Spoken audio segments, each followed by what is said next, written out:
Good evening.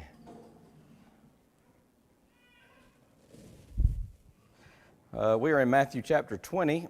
I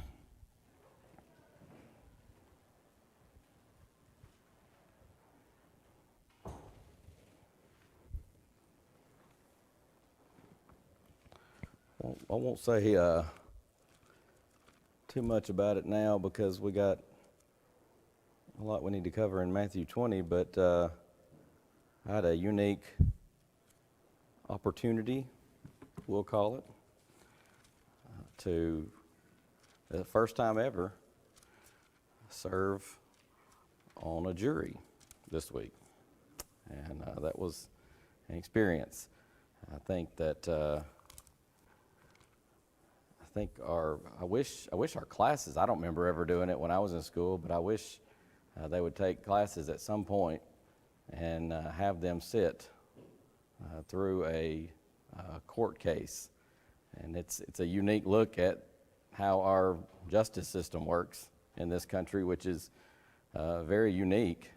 In fact, the judge, I don't know what country he's from. He did make one statement that made me wonder if he's not from mainland China, because one of the things that he was saying to the jury before we went to deliberate was that, it's the justice system here in many ways is like no other in this entire world, where you are. He said there are very few places where you're judged by a jury that is truly of your peers. And he said, he made the statement, where I come from, if you do something they don't like it, they just put you on a train, as he put it. And so that's what made me wonder if maybe from mainland China with that communist mentality. But it's very unique. Look at it and you see the frustration sometimes of trying to wade through facts, and sometimes certain facts are missing, and it can be just downright frustrating trying to make a judgment and knowing that somebody's life is in the balance, not necessarily going, a life sentence in prison or whatever, but, if a conviction is handed down, then that stays with somebody the rest of his or her life. And so, you're trying to do the right thing, and it also gave me a whole new appreciation for the righteous judge, and to know that, whomever we may be, one day we're going to stand before the God of heaven and earth, and there'll be no need for witnesses to come forth or present this evidence or that evidence. There'll be no object to that submission of evidence on some flimsy grounds, and because he knows all, and he's going to judge right. And so and he is not mocked, and he assures us, whatever a man sows, that shall he also reap. And so it was as I said, a unique experience. I don't know if there's a minimum age to serve on a jury. I'm sure it would have to be at least 18, but I'm 44, be 45 this year, Lord willing, in August, and I've never had to do that. I got summoned one time, but I was not selected. And so it was very, very interesting experience. So I told Reagan at some point, I don't know, I want to either write an article or preach a sermon about that experience, because there's a lot that can tie in from Scripture, from some of the things that I just mentioned, and it was just very, very unique. All right, so Matthew chapter 20. We left off at the end of chapter 19, and we'll pick up. I'll summarize very quickly 21 through 16.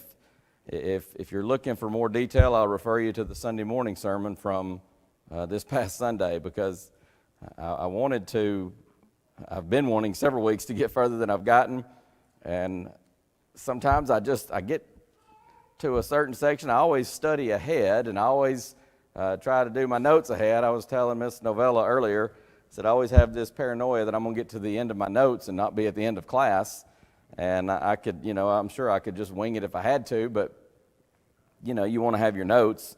You don't want to run out of soap before you run out of time.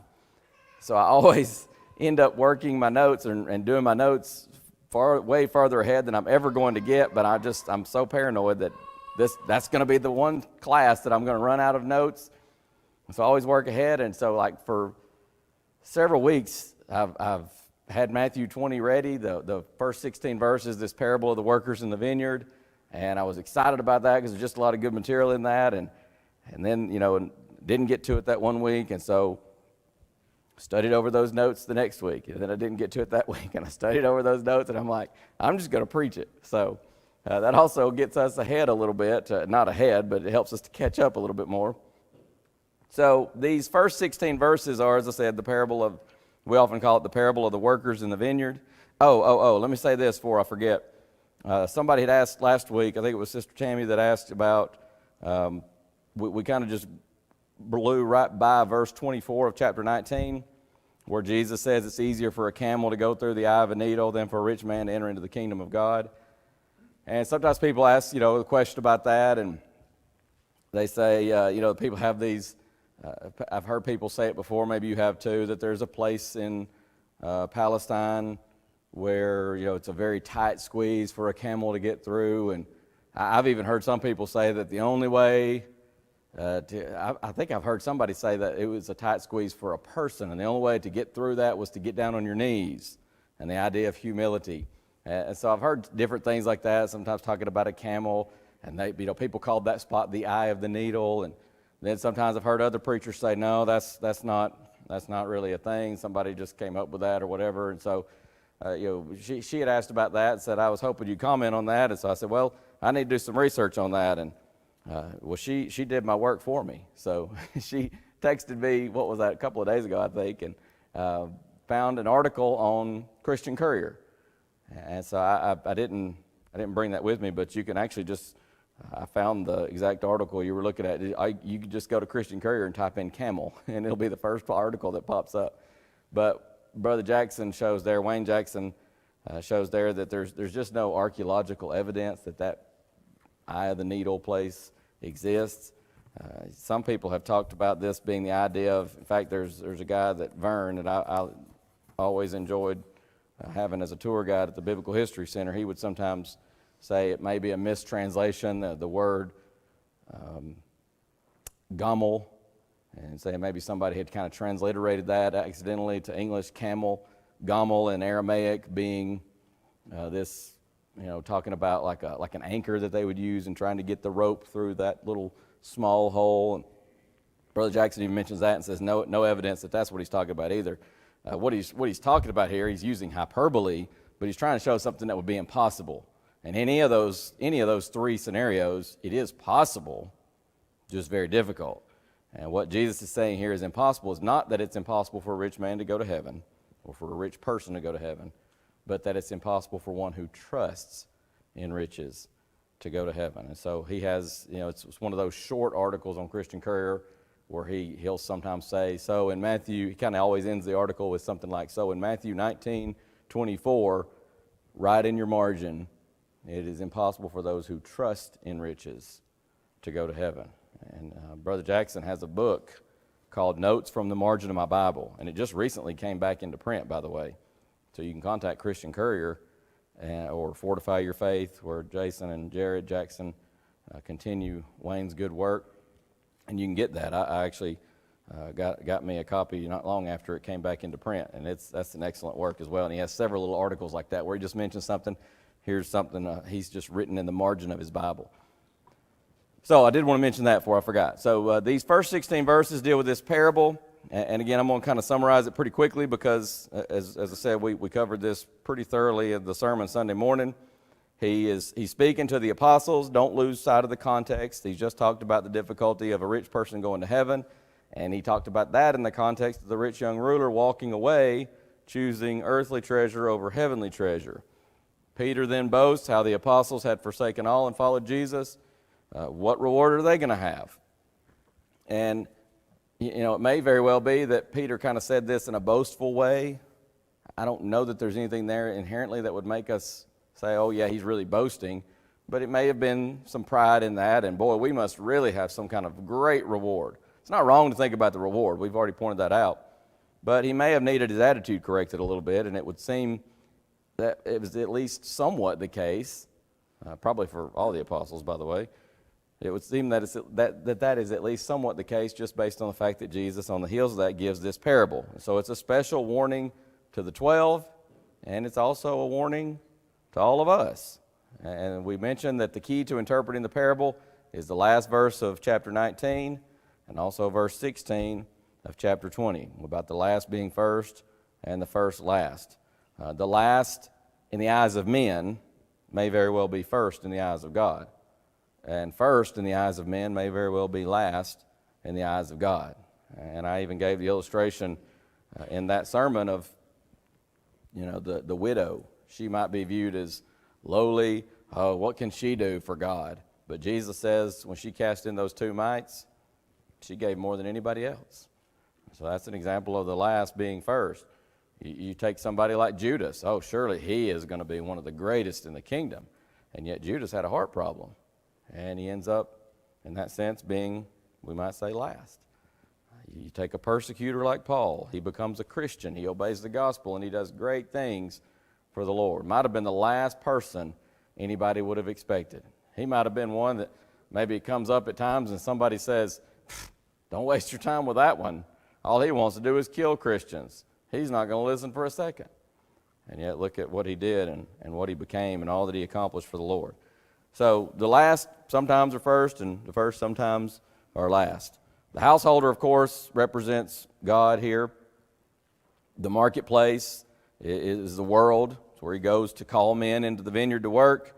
And you still see this, by the way, in some areas of the world today where there's a gathering place and an employer may come and just choose certain ones to come and work. The laborers would represent humanity, lost people who are called into the kingdom. They're called out of that marketplace, representing the world, called into the kingdom or the vineyard of the Lord.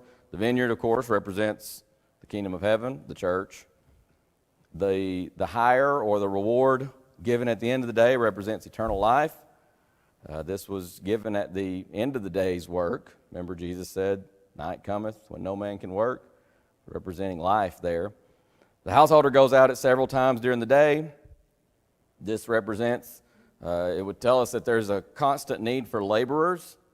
There's much work to do, so he keeps going back for more laborers.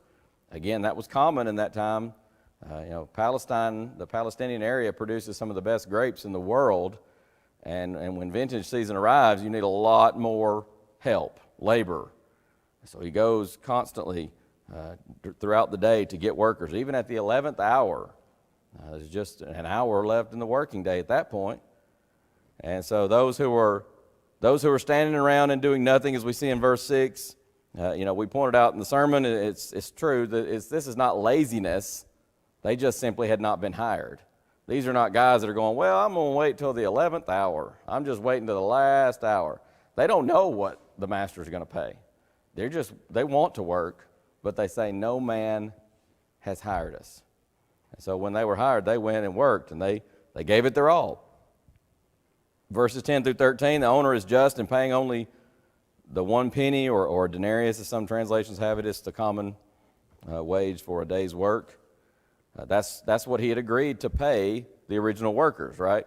Now, the subsequent workers, he didn't agree to an amount. He just said, whatever's right, I will give you or I'll pay you. But then when he comes and pays, he starts with the last first, and that's not really tied in with the main thought of the parable. He's just paying the ones who came last first. But that's part of the illustration, because if you reverse the order, then you don't have the early workers sitting there kind of rubbing their hands going, oh man, what are we about to get? And when he starts with the guys who only worked an hour and he pays them that denarius, a day's work. That's a day's pay. And then he goes to the ones who worked 3 hours. He pays them for a full day. And so you can imagine as this proceeds that those first hired workers are probably just getting more and more excited and thinking, what are we going to get? And of course, maybe as it gets closer, they're kind of going, wait a minute. He's giving everybody a denarius. And of course, they complained. They murmured. But as the owner of the vineyard, he could pay what he saw fit. And he makes the point to those first hired workers, I do you no wrong. This is what I agreed to pay you. And so it kind of comes down to, why are we serving in the kingdom? Is it all about just getting more and more, trying to get much more reward or something? Or is it serving because we love the Lord and we're grateful for all that he's done for us and given to us? And you almost see these guys kind of caught red-faced as they say, well, if I had known that, have you ever maybe you've said that yourself, or maybe like Brother Bland sometimes says, maybe you got a cousin that's happened to before, where, you say something and you kind of realize that you're saying it out loud instead of thinking it. Well, if I had known that, I would. Oh, well, and I've done that before as a child with my parents, and Mom's like, no, go on. If you'd known that, what? You can almost hear the master saying, go ahead. If you'd known that, what? You wouldn't have worked as hard. You wouldn't have given it your best. You wouldn't have shown up. And so you can see there's a lesson there, certainly for us as well. God calls workers into his kingdom, into his vineyard. He calls us through the gospel, 2 Thessalonians 2:14. And so there's an opportunity for all. This householder went out and called certain workers. For us, the gospel call is for all men. But we got to work. And we got to work in the vineyard. You imagine those guys going and working in the neighbor's vineyard? And then they come over and they say, where's my pay? And the householder's like, you worked in Joe's vineyard over here. You didn't work in mine. I hired you to work in my vineyard. So we got to make sure we're working in the Lord's vineyard. As we pointed out numerous times, Jesus in the New Testament, it always speaks of one church. I got to make sure, if anything that, and I'm telling you, this is anything that God has principle-wise or institution-wise, the devil, Brother Brinkley has a sermon called "The Devil is a Counterfeiter," and he will counterfeit anything of God. He counterfeits marriage in the form of unscriptural marriages.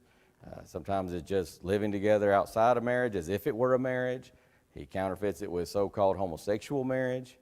You think about worship. The devil counterfeits worship, and people do all manner of things that are just not authorized in Scripture, and they call it worship. The devil also counterfeits the church.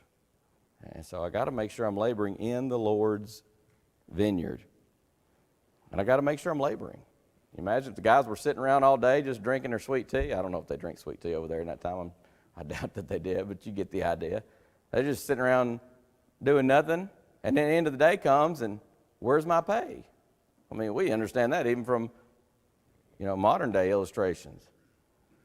If a supervisor hires you to work, they expect you to work. And the reward came for those who worked till the end of the day. Can you imagine if at the noon hour they say, I'm going home for lunch, boss. See you tomorrow. Whoa.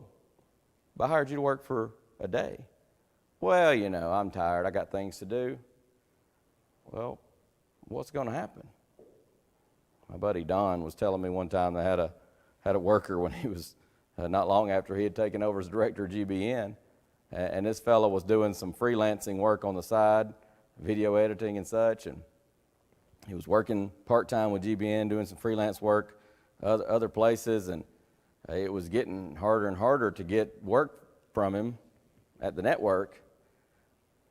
One day he just walks in and he says he was still on payroll as a full-time salaried GBN employee. Walks in one day and he hands Don a sheet of paper and he says, here are the hours I can work over the next couple of weeks. And I asked Don, I said, well, what'd you say? He said, I looked at him and I said, brother, I tell you what, we'll call you when we need you. And he said, that's been about a month. You want to guess how many times I've called him? I said, I think I know. The householder hired them to work a day. They had to stay till the end of the day. I can't come into the Lord's vineyard, the Lord's church, and decide at some point, you know what? I think it's time to retire. I'm just going to coast on through the rest of my life. Sometimes, I've heard people say that sometimes, say, boy, I put my time in. Maybe it's an older person. They say, I put my time in. I used to teach those classes. I used to do this. I used to do that. But I've put my time in. Man, are you kidding me? Last time I checked, the Lord's church is not some kind of retirement village. It's a vineyard. It's a place of work. We sometimes sing the song. I heard, I think it was Brother Billy Bland that sometimes instructors would give us little sermon starters during class. I think it was Brother Bland that gave us a starter called Singing a Lie. He said, when you sing the song, "We'll work till Jesus comes," are you singing a lie or are you working? I want to be a worker for the Lord. I will work, I will pray, I will labor every day in the vineyard of the Lord. What, are we lying when we sing that? And so it's a powerful thought that sometimes we sing stuff and we don't live it. And if that's the case, then I really am singing a lie. So we've got to stay till the end of the day. Yes, sir, Roger, you're going to say something.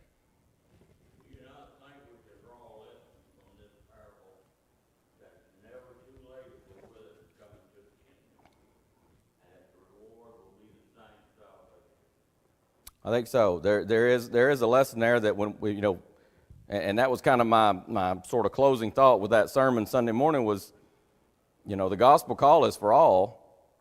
Some people don't come into contact with the truth until later on. Maybe they just, it's not to say that ignorance is an excuse, because we know from the scriptures that we are responsible for our souls. We're responsible for studying, but maybe through some means somebody comes in contact with someone, they study, they may be on up in life. I met a man when I first moved down to southern part of Alabama, Ayrton, Alabama, 88-year-old man. He got house to house, heart to heart from the church there, little bitty small church in a town of about 800 people. And he got house to house, heart to heart. He liked it. He started reading it. It kind of prompted him to do some more study. And KT was his name. And I still remember Brother KT. All the time he called me preacher. That's what he always called me, preacher. I don't think he ever called me by my name. But I liked it. I always kind of liked him saying preacher. And his finger was kind of crooked, and he'd say preacher. And so he told me, he said, when he first started studying, I think he went to maybe a little local Baptist church or something. And he said, he was telling me, I kind of said, I'd like to hear about how you became a Christian. He said, well, he started studying, doing some reading, and he ended up reading in 1 Timothy chapter 2. And he said, I went down there and I told that fella, preacher, my Bible says women are not supposed to be teaching over men. And they were using women to preach and to teach in mixed classes and stuff like that. And that was one of the first things that caught his attention. And he didn't really get an explanation for it, just sort of, well, that's a culture thing, whatever. And he said, well, that's not what my Bible says. And so he began to study more, and he ended up studying with some of the members of the church. That was before I came there. And that man obeyed the gospel at 88 years old. And to my knowledge, he was faithful till the day he died. I used to go over there sometimes and see him, and sometimes pick up some groceries for him or something like that, and I always enjoyed visiting with him. He was just a good guy, poor as dirt. You had to watch where you step in his porch or you might fall through. But you never know it talking to him. He just thought his life was grand because he'd come to know the Lord. And that fella, I found out not long after I left, some young men brought him some groceries, and they beat the fool out of him and robbed him blind. And he didn't have much to take to begin with. And that fella survived that and recovered as best as he could at that age. He would have been 89 or 90 at that point, but good fella. But yeah, come when you're called. It's not. This is not 11th hour workers that are just kind of standing around. Well, we're just going to wait till the very end. That's not what Jesus is talking about here. He's talking about people that they came to work in the vineyard when they were called. And so it is that there's a reward. If I don't learn until later in life, and it's not necessarily years either. It's not necessarily years of age. I think I mentioned this Sunday. You think about some folks that obey the gospel in their youth, they just don't live very long. I think about Brother Tate Williams, 18 years old. But, he served the Lord faithfully during the time that he had. But he didn't have as long as somebody who obeys the gospel younger and lives a long life. Some people obey the gospel later in life, and you look at somebody like Brother KT, and you think, he might be doing well to have a year or two to serve. And Might even say, what's he going to do? He was just about shut in with his health, but he did a lot of things for the Lord, and he had several years. So you come when you're called. That's the idea. What else? I think we covered kind of the high points of that. But there's an attitude problem here among those first workers, and that's what Jesus is emphasizing. So, again, the last, and as men may view them, many times are going to be first, and the first, as men view them, many times are going to be last. So, anything else on that? Questions or comments? I know I covered that quickly, but again, there's a lot more detail we covered Sunday morning. 17 through 19. Jesus again is going to predict his death and resurrection here. He's going up to Jerusalem, and that's again the context here of even just the parable before. He's going up to Jerusalem. He takes them apart in the way, tells them that he's going up to Jerusalem, going to be betrayed under the chief priests and under the scribes. They'll condemn him to death, and they're going to deliver him to the Gentiles to mock and to scourge and to crucify him, and the third day he shall rise again. Jesus had earlier predicted his death and resurrection. Twice, actually, chapter 16. Remember, he says that, and then Peter begins to rebuke him, and Jesus says, "Get thee behind me, Satan." And then again in chapter 17 when they're coming down from the Mount of Transfiguration. Here, though, is the first time that we read his prediction of being delivered over to the Gentiles who would mock, scourge, and crucify him. And this, of course, will be fulfilled just a little bit later in the book when the Sanhedrin brought Jesus to Pilate, and Pilate turns him over to the soldiers for their cruel treatment and then the subsequent crucifixion. 20 through 28 here of chapter 20. This is James and John's mother's request. Now, we might say James and John's mother's request. It's their request, make no mistake. And Jesus is also going to talk about who's greatest in the kingdom. There's a parallel in Mark chapter 10, 35 through 45. The sons of Zebedee is how Matthew records it, but the sons of Zebedee were James and John, or he says the mother of Zebedee's children with her sons. She comes worshiping him and desiring a certain thing of him. Sometimes people say, who really made the request here? In fact, sometimes skeptics will say, well, you got a contradiction here because Matthew says it was their mother that made the request. Mark says, Mark 10:35, that James and John made the request. So do you have a contradiction here? Obviously, there's not a contradiction. From Matthew, it is plain that Salome, that's their mother. By the way, you can compare Matthew 27:56 with Mark 15:40 and at the resurrection accounts, and you see that her name was Salome. It's clear from Matthew's account that she spoke to Jesus herself, and Jesus answers her directly. But notice, even right here in Matthew's account, who are the other apostles angry at? Verse 24. They're angry, they're upset with those two men, James and John. They're not mad at their mama. Why? Well, they understand. This shows they were the ones who had the desire and the special requests. Sometimes you see this in Scripture where somebody makes a request through someone else or does something through someone else, and that person is said to have done that. For example, Exodus 40:17 and 18 says, Moses set up the tabernacle. Did Moses personally, by his own hand, set up the tabernacle? No. It was done kind of under him at his behest, he's acting on behalf of, or based on instruction from God. He did it with others' help, though. The Bible tells us David killed Uriah, and yet Uriah was killed in battle. But why was Uriah killed in battle? Because David sent the order, put him in the hottest part of the battle, withdraw.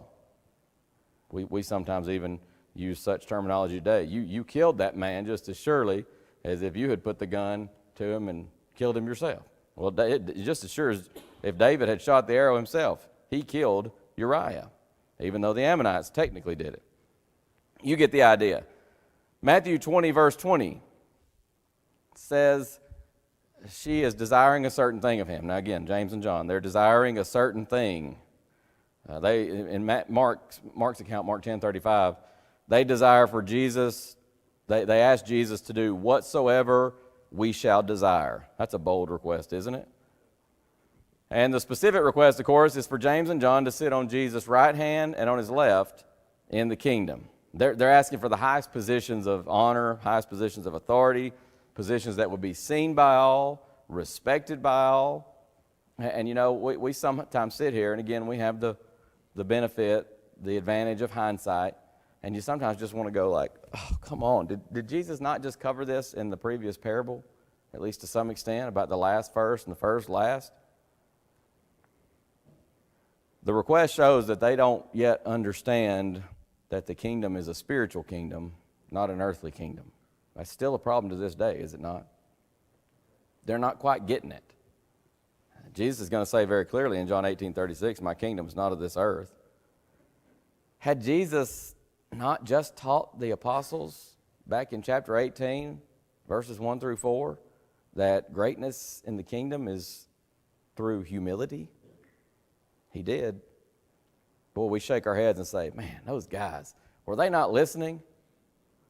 But, you know, it's like the old expression, when you point a finger at somebody, you got three pointing right back at you. We do the same thing oftentimes, don't we? It may be that they thought that since he had promised that they would sit on thrones and judge Israel back in 1928, that this rule is going to be some kind of literal rule. Well, hey, we want to sit on your right hand and on your left hand in that kingdom. And so Jesus says, you don't know what you ask. Can you drink of the cup that I drink of? Be baptized with the baptism that I'm baptized with? They say to him, yes, sir, we are able. You know, sometimes people have, I saw, I think it was at the Highland congregation where somebody was teaching this one time, and I think it was in a kids class, as I recall, because I remember it was a class where we were having discussion, but somebody said something about drinking of the cup that I drink and made reference to the Lord's Supper. We talked about this later, and I said, this is not the cup of the Lord's Supper. That's not what he's talking about here at all. He's talking about the cup of suffering. This is a phrase or an expression that is often used. McGarvey says, in ancient times, the cup became a symbol of suffering and death, and probably the reason for that is because oftentimes poison would be drunk. If a person maybe is committing suicide, they might drink a poison. Many times in the case of an assassination, they would spike someone's drink with poison. That's the reason probably why Nehemiah was a cupbearer to King Artaxerxes, is because of, you know, somebody to taste it before the king. Is he okay? All right. You know, now it's safe to drink. That was something common. You assassinate somebody through poison. And sometimes even execution of criminals would be carried out by drinking a poison. Was it Socrates, the philosopher? I think one of those famous philosophers, I believe it was Socrates, that he had not really done anything wrong as far as I can recall from history, but the public opinion turned against him or something, and they ended up forcing him to drink poison, and it was kind of a forced suicide, but they did it by a cup of poison. Yes, sir.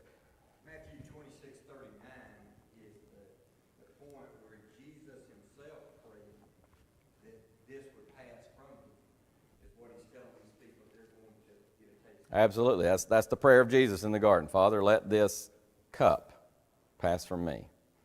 And so, you know, he kind of turns to James and John and says, can you drink of the cup that I'm going to drink? Yeah, careful what you ask for. Absolutely.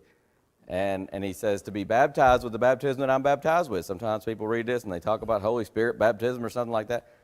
Not what he's talking about. He's talking about a baptism in suffering. Baptism means, this kills me. I saw somebody, a member of the church recently, talking about, I don't want to get into discussions and argue over the mode of baptism. Folks, that, just to hear somebody, and I know some people may not have encountered this yet, but somebody who's a member of the church, I'm talking this person's a member of the church for a long time. This is a fellow that had been to preaching school, and he sits there and says, I don't want to argue over the mode of baptism. The utter ignorance of someone who has done that much Bible study, ostensibly, to say even to use the term mode of baptism. There is no mode of baptism, folks. There is simply baptism. It means to dip, to plunge, to immerse, to overwhelm. There is no mode. There is a word in Koine Greek for sprinkling. There is a word in Koine Greek for pouring. They are never used like the word baptizo. Baptism is just a transliteration, and I don't know. I've heard people say it. I've never done the research myself, but probably it certainly would make sense. It was probably transliterated instead of being immersion. It was probably transliterated as baptism because King James, under whom the King James Version was translated and kind of named in his honor, he believed in sprinkling. So if you put all these instances of baptizo and you translate them as immersion, well, what's going to happen? I don't know if that's why they did that, but it certainly would make sense. But there's no mode of baptism. It's an immersion, an overwhelming, a plunging, dipping. So Jesus says there's going to be this immersion, overwhelming in suffering. So, but he frames it as a cup at a baptism, and they kind of go, it's almost like they're going, oh, it sounds like he's okay with it. Yes, sir, we're able. And what's his reply? You shall indeed drink of my cup and be baptized with the baptism that I'm baptized with. Now, he's not saying this vindictively as if to say, well, you're going to get it, big boys. No, he's just saying it is actually going to come to pass. That you're going to drink the cup of suffering. You're going to be overwhelmed with suffering. But he says, hey, to sit on my right hand and on my left, that's not mine to give, but it'll be given to them for whom it is prepared of my Father. So Jesus says that's determined by the will of the Father. He can only act in harmony with the Father's will. Going back to the passage Tim mentioned in Matthew 26, where Jesus prays, let this cup pass. He says, not as I will, but as thou wilt. Jesus is only going to act in harmony with the Father's will, not based upon his personal feelings towards any of the particular apostles. The apostles are his closest friends, but even among them, Peter, James, and John, we often refer to them as sort of the inner circle. What the apostles had to learn is that the kingdom is spiritual, and the greatest in the spiritual kingdom is not a boss, but a servant, the one who will serve others. The apostles argued over who was greatest among them more than once, right? We understand this is not the only time that this argument takes place. And so the other apostles are jealous of James and John. They're moved with indignation against the two brethren, verse 24 tells us. And so Jesus is going to address that. It's interesting. All the apostles seem to desire position, prominent position in the kingdom. And you know what I think? The text doesn't come out and say this. I'll go ahead and give you that disclaimer. But I think it's pretty safe to infer from the text. What I submit to you is, the main reason they're upset? Chad's opinion here. James and John asked before they could. They're kind of upset, like, what? I don't believe this. Because the other apostles, they all desired, we know from study, they all desired places of prominence in the kingdom. This misunderstanding there's going to be some kind of earthly kingdom. I think they're more upset than anything that James and John got to Jesus to ask first. And so he rebukes this attitude by addressing all 12 of them. And he's going to talk to them about using this illustration from the Gentiles. The princes of the Gentiles exercise authority or dominion over them. They that are great exercise authority upon them. But it shall not be so among you. Whosoever will be great among you let him be your servant. So there were positions of authority among the Gentiles. Men sought those positions of authority. They would work for those and sometimes even take advantage of people trying to get those positions of authority. Jesus says, not so in this spiritual kingdom. Now, Jesus doesn't mean having authority in the world is wrong. We know that because the powers that be are ordained of God, Romans 13. Talks about this 1 Peter 3 as well.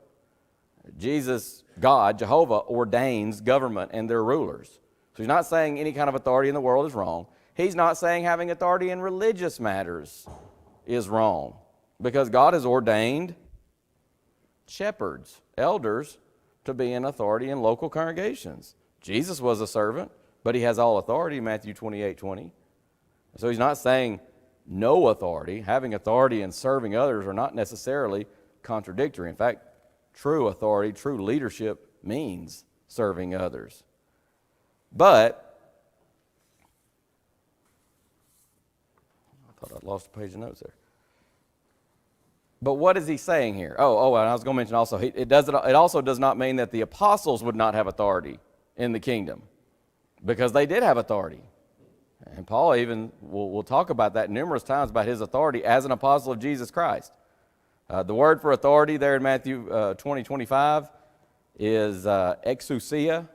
Sometimes it's translated power, sometimes translated authority. Here it's translated dominion and then authority. Paul said he possessed this authority several times, especially in the book of 2 Corinthians. He argues for his authority as an apostle. And so possessing such authority is not wrong. But Jesus is saying this authority, whatever authority we may have in the kingdom, it's not to be abused, and we got to have the right attitude when it comes to the authority that we have. And so Jesus contrasts the worldly concept that a person who is in authority must not serve but be served. He says, no.